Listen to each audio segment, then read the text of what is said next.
Missed recording that. Okay. That would have been fun. So, Riemann sums day 2. Now remember, we figured out that we could, in the limit, get the exact area under the curve using Riemann sums. Thusly, alright, load already. Load already. Load already. Good. Ding, ding. Okay, remember last time we said that the area, I was fiddling with my speakers. Okay. The area, say from 0 to 5 under the curve x dx was the limit, exactly, not approximately, as n goes to infinity, of the Riemann sum for that function with n equally spaced rectangles from x equals 0 to 5. Okay, and we worked it out. We said, all right, every base was delta x. The base of every rectangle was delta x. We factored it out because it's base times height plus base times height plus base, right? Factor out all the bases, and then you have a bunch of heights. Well, it turned out to be f of delta x plus f of 2 delta x's plus all the way up to f of n delta x's. And remember, n times delta x was b, right? So, remember what delta x is? It's b minus a, thank you, over n. Now in this case, a is 0, right? So in our example, I made life easy. I made all the a's go the way. This is really a plus delta x, a plus 2 delta x, a plus n delta x, right? But if a is 0 and delta x is b over n, what's n times b over n? It's b, okay? So we're going all the way up to the height at the function value at b, which is how right Riemann sums always end, right? That's the rightmost side. All right, so that we worked that out, and we figured out that was 12 halves, right? Okay, that was where we left off last time. Or 25 halves, sorry, 25. 12.5, okay? So 25 halves. Fine. Now, can we do that with a different function? Do the same thing with a different function.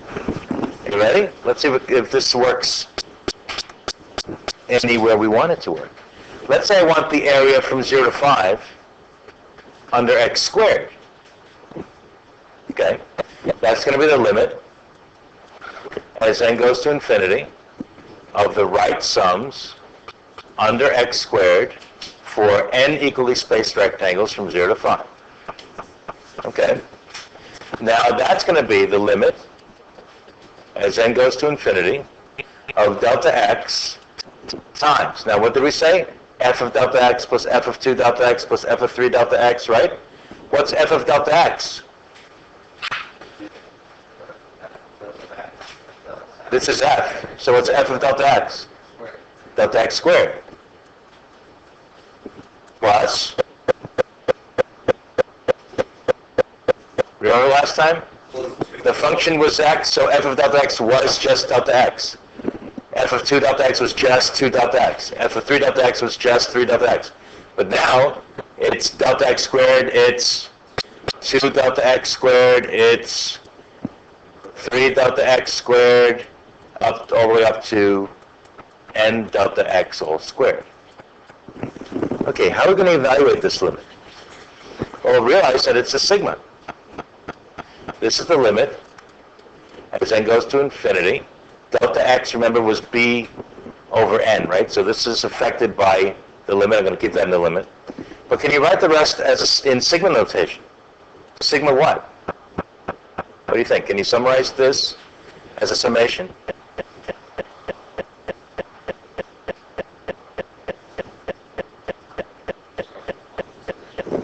Okay, start at 1. Okay, so let's say, I don't know, n equals 1. I can't use n, yeah, sorry. K equals 1. I can't use red either. Because K equals 1, okay. And of what? Up to n, okay.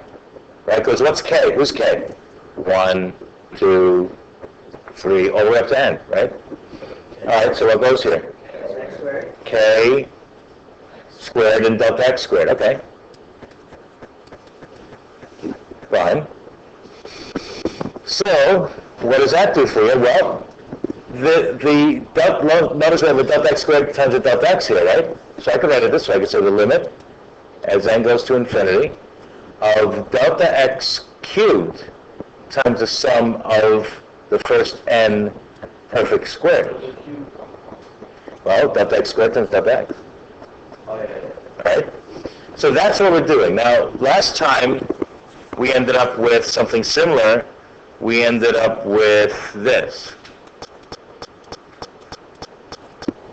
What was it now? Delta x squared, the sum of the first n integers. Now, how do we proceed after that? We found a pattern. We said 1 plus 2 is 2 times 3 over 2. That's what this is, 1 plus 2 plus 3. 1 plus 2 plus 3 is 3 times 4 over 2. 1 plus 2 plus 3 plus 4 is 4 times 5 over 2, right? Well, there is a pattern, but it's not that obvious. All right, here we go.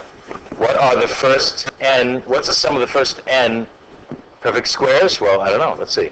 1 plus 2 plus, no, 1 plus 4 plus 9 plus 16, like that, right? Okay. So, let's see. 1. So we put in 2. Yeah. Okay, you ready? It's weird. 1 plus 4 is 5, right? Is that 2 times, remember it used to be 1 plus 2 plus 3? So it used to be 2 times 3 over 2? Is that 2 times 3 times 5 over 6? 2 times 3 times 5 over 6? Well, I'm trying to show you the pattern. 1 plus 2 squared is 2 times 3 times 5 over 6. 1 plus 2 squared plus 3 squared is 3 times 4 times, no. Is that right? 3 times 4.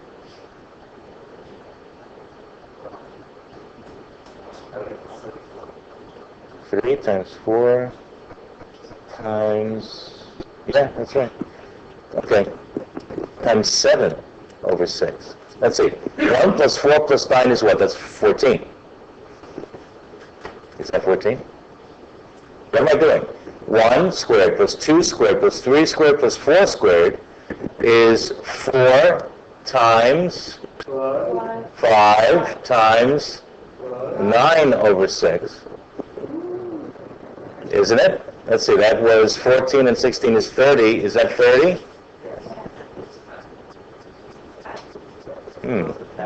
That's the pattern. I just gave it to you. N times n plus 1 times n, 2n plus 1 over 6. If n, say, 1 squared plus 2 squared, if n is 2, 2 times 3 times 5 over 6.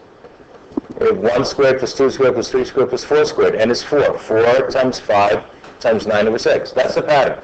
Now this can be proven using inductive proofs, but you guys never did Peano's postulates, did you? You ever hear of Peano? His postulates? No? There's a way to prove this is true for all n, but let's not do that. I'll just give you that.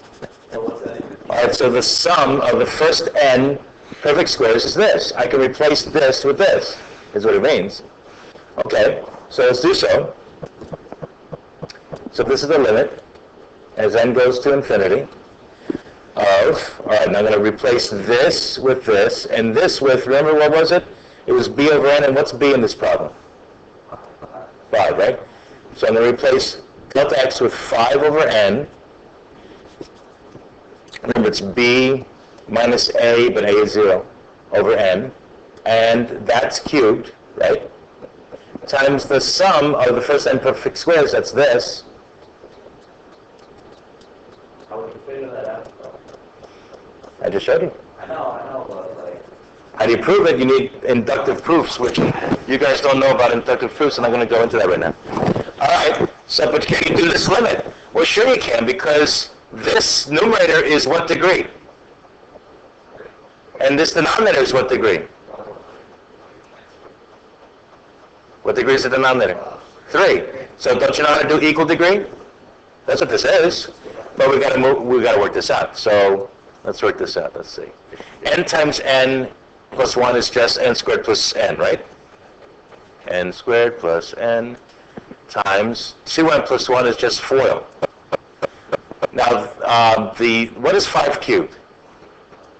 That has nothing to do with n. I'm going to pull it outside. And what about the 6? That has nothing to do with n either, right? So this is the limit that you're taking in n.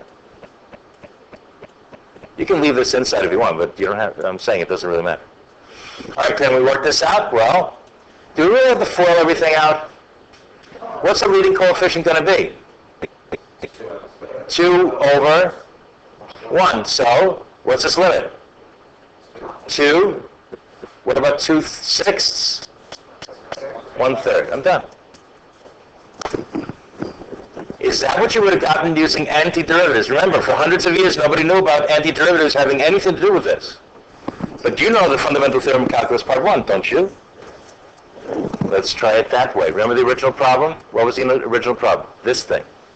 How do you do that with an antiderivative? Are you going to get this? Let's do 20/20 hindsight.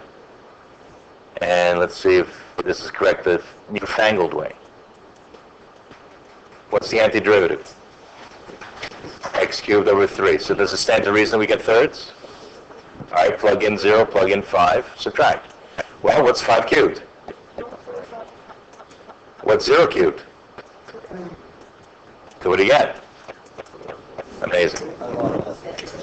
Oh yeah, it is. The point is that is much easier. But no one knew that for many, many, many years. After they asked the question, how do you measure area under a curve? Okay?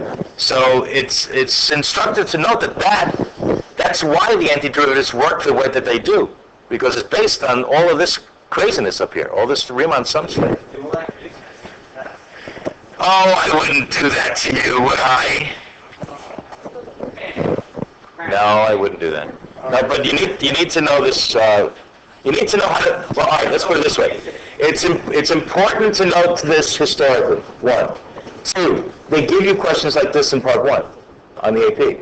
They might give you. No, they don't give you this. They might give you this.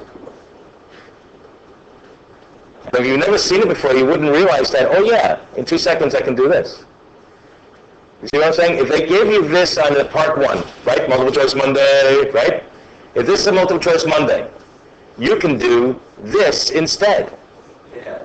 Nobody wants you to do this stuff. All right? This is a teachable moment. Don't do it this way. That's the point. What a pain in the ass. Right? That's the point. But you really need to know how to, you should know how to do this, and you need to recognize stuff like this. So let's do another one like that. Okay. So, yeah.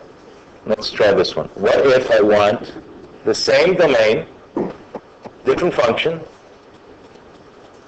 okay, trying to do the same thing, get the area under the curve. It's the limit as n goes to infinity of the Riemann sums, right Riemann sums, under x cubed for n equally spaced rectangles from x equals 0 to x equals 5. That's sloppy. I'm being so sloppy today. Have it. Okay, just write very carefully, very slowly. There are ends that look like ends. Well, they're all ends, okay? When in doubt, it's an n. Okay, it's an n. All right, limit it. Get over it. Okay. All right, so it's the limit as n goes to infinity. And remember how we did this? Every base of every rectangle is what? So I'm just going to factor that out. Every height is what? It's something cubed. What's the first one? Delta x cubed plus 2 delta x cubes plus 3 delta x cubes, and so forth. Okay.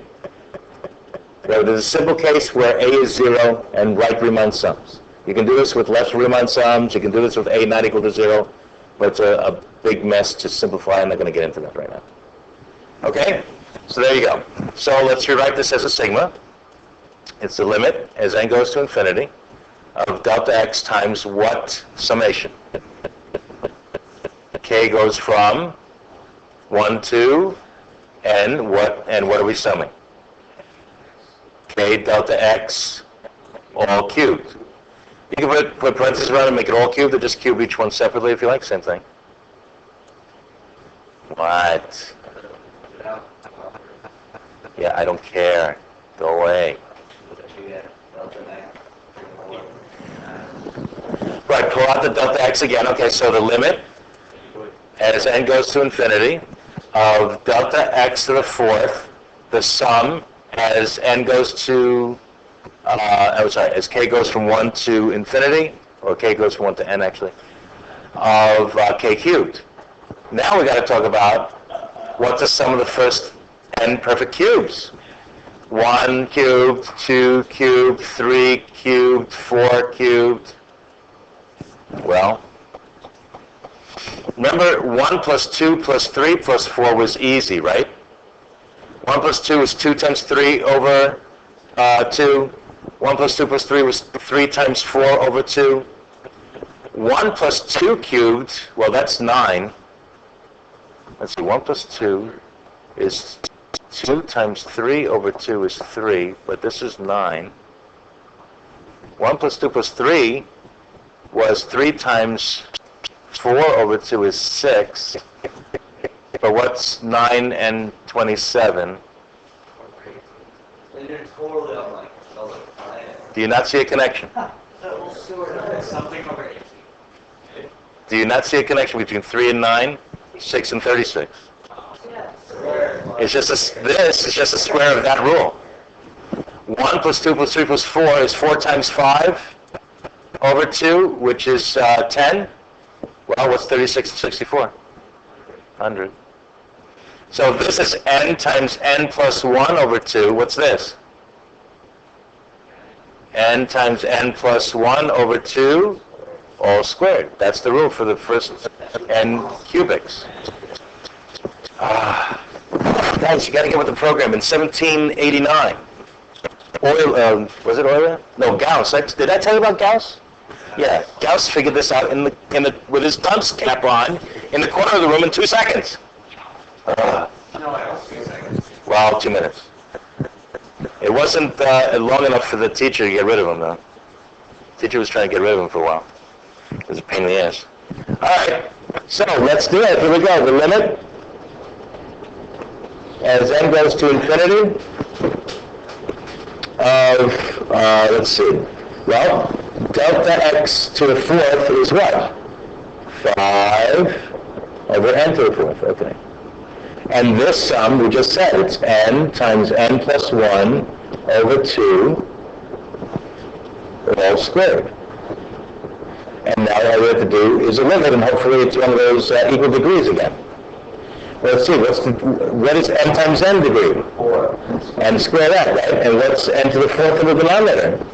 So this is equal degrees, isn't it? Before this whole mess out, what do you think the leading coefficient's going to be? 1, isn't it? There's only 1s here. Yeah. Okay. So what's 5 to the fourth? 625 over, what's 2 squared? 4. And what's this limit of n to the fourth over n to the fourth? 5 over 1. 1 over 1, right, it's just 1, that's it, done. I'm done. Well, this is it, the limit, right? In other words, well, maybe I'm skipping stuff, hang on. Here's what we get, n times n plus 1 squared over n to the fourth. That's the limit that we're taking. And that's got to be a 1, right? The leading coefficients have got to be 1. So you got 625 over 4. Now, is that what you would get using antiderivatives? Let's see, the area from 0 to 5 under x cubed is, what's the antiderivative? X to the fourth over 4 from 0 to 5. So plug in 5. 5 to the fourth is, we said, 625 minus 0 to the fourth is 625 fourths. Wow. Who needs how anyway? Okay. So now I can ask you a number of other questions that are related. Are you ready? We got the following three results, did we not? We found the area from 0 to 5 under x was 25 has, right? We found the area from 0 to 5 under x squared was, what the heck was it? 125 thirds? And we found that, that's a square. The area from 0 to 5 under x cubed was 625 fourths. So what if I want the area between, It's a pattern. well, yeah, we found the pattern already. It's antiderivatives. But it's the power rule of antiderivatives, right? X to the n plus 1 over n plus 1, x to the n plus 1 over n plus 1, x to the n plus 1 over n plus 1, n is 3, n plus 1 is 4, right? That's the pattern. It's surprising that no one saw this pattern for hundreds and hundreds of years, by the way. But anyhow, my question is this. Can you now find the area between these curves? Yeah, okay. Well, let's graph this up. Let's say I want the area between this curve and this curve on the same domain, 0 to 5. All right, so let's graph stuff. So I'm going to clear that, I'm going to clear that, I didn't have to clear that, okay. I'm going to go here. All right, let's just graph stuff. Here's x, and here's x squared.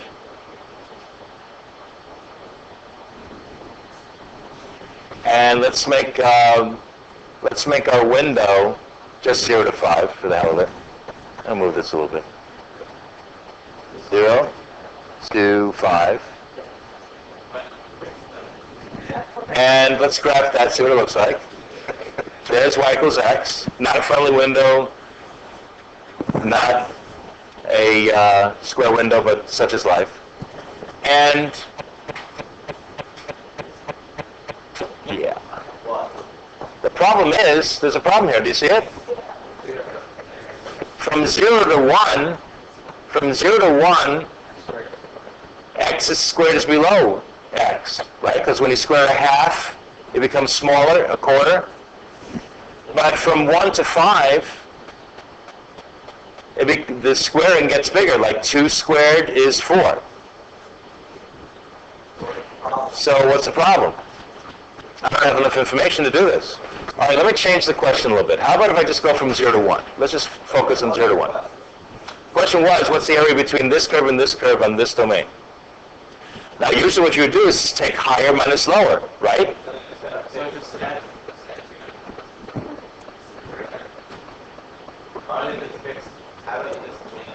Okay, hang on. If you're trying to find the area from here to here, let's say this is 1, right? This is x squared and this is x.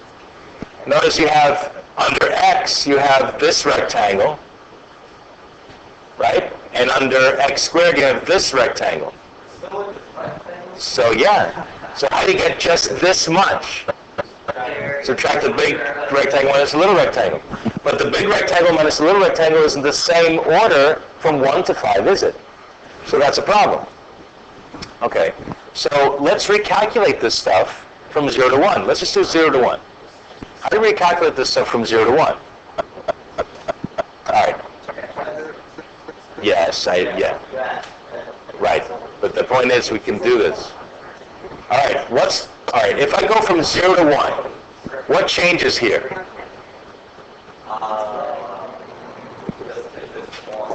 A is still 0, so the 0 is still there. 0 plus 3 delta x, 0 plus 2 delta x, that's still there. This is still 5, 0 to 5, right? So delta x is still, well, wait a minute, is it 5? No, what is it? I wanted to go to 1. So if this is 1, what's delta x? It's 1 over n. Ah, okay, so what's the only difference? The 1 here. This becomes a 1. So what's this? That's a 1. So that area is just a quarter. All right, let's change this up a little bit. So this one is a quarter. If I go from 0 to 1. All right. Now let's go back to the one we did with x squared. There's x squared. Again, this is going to become a 1. So this becomes 1 cubed. So the whole thing ends up 1/3, right?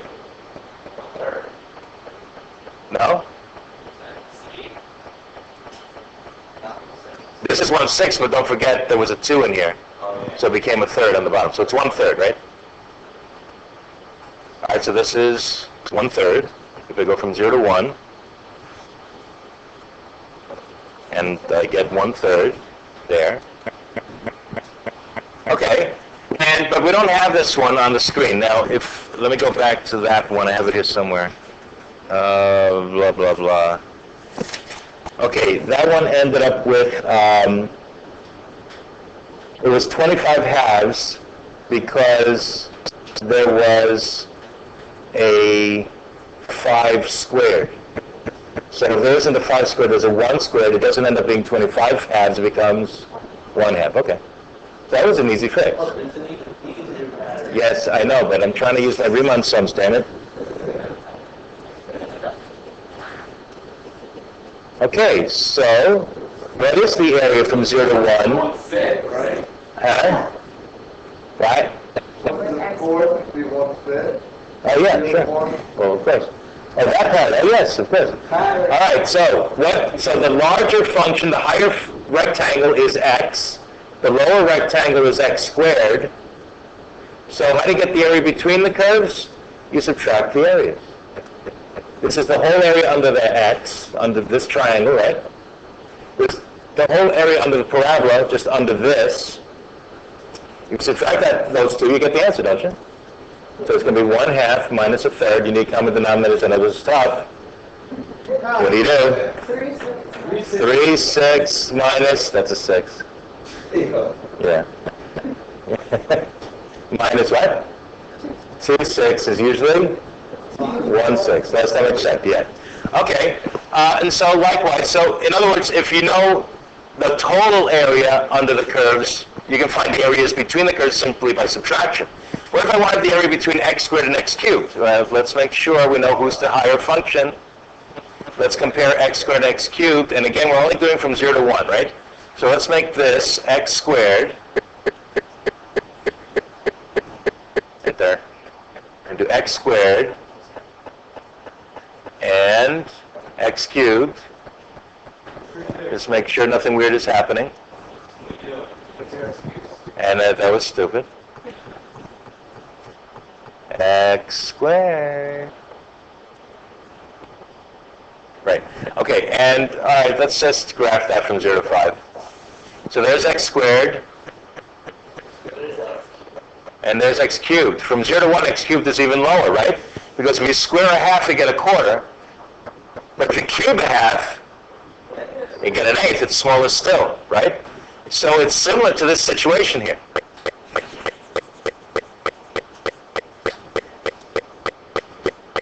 You have the parabola, and you have the cubic. Something like this. I can't draw. Okay? So, what am I going to do? Who minus whom? X squared minus x cubed. And x squared gives you this, and x cubed gives you that, right? Okay, so the area from 0 to 1 between x squared and x cubed is 1/3 minus 1/4. And did you say what, a 12th? Top and bottom by 4, top and bottom by 3. Yeah, it's a 12. Okay? Alrighty then. Let's see, what else can we do with this crazy stuff? Alright, well, I think, you know what? I think I'm done for today. You're good. This is good. I gotta save this stuff anyhow. Alright, so let's save it.